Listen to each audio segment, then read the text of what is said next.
Hi, Marge. It's great to be here with you virtually and chatting about how we came to know each other and how we um, came to know appreciative inquiry.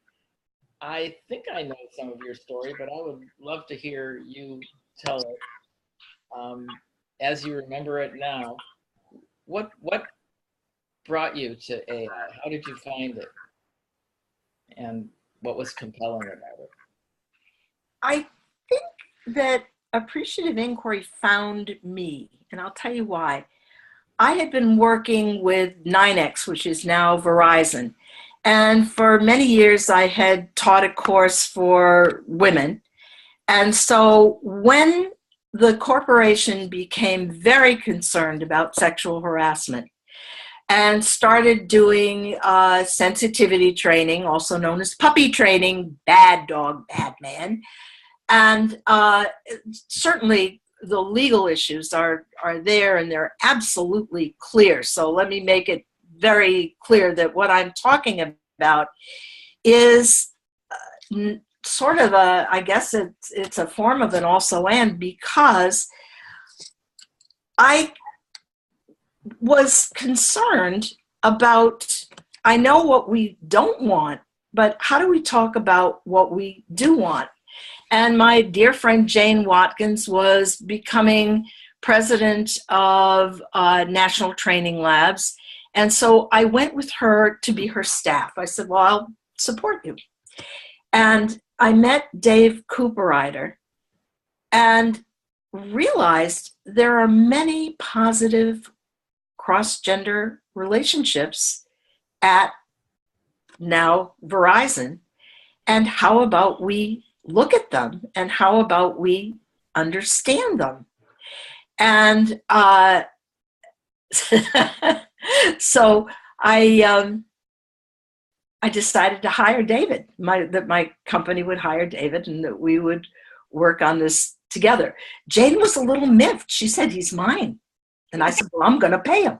And so we formed this relationship to begin to understand good working relationships in one aspect of Verizon and or 9X at that point. And the person that I worked with was the 800-pound gorilla. He was the guy that did everything from the hardest, roughest point of view.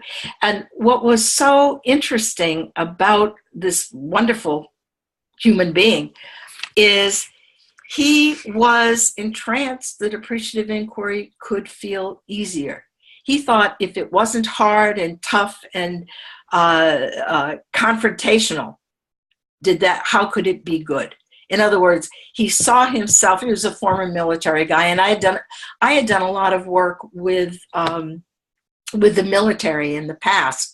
And when I first met him and presented this idea of looking at what's working in his organization, he was puzzled by it. And I was with the most senior woman at 9X at that point, and he said to her, I had said to him, we have to look at sexual harassment within the context of bullying. Mm. And he said to her, is there bullying around here? And she said, no. And he said, well, Marge, you're right and Judy's wrong.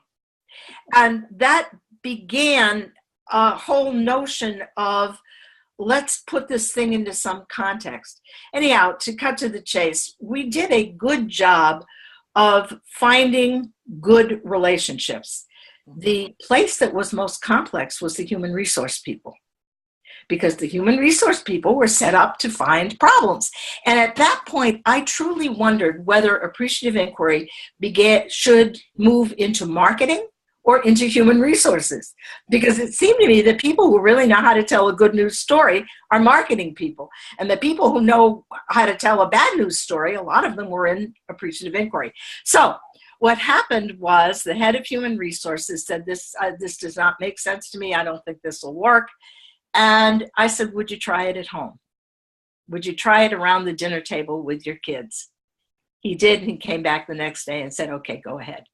Great. And so that really was the beginning. And I want to make one point about this, that to my mind, the best way to learn and teach appreciative inquiry is partnering, and to have an opportunity to work with somebody who knows more than you do.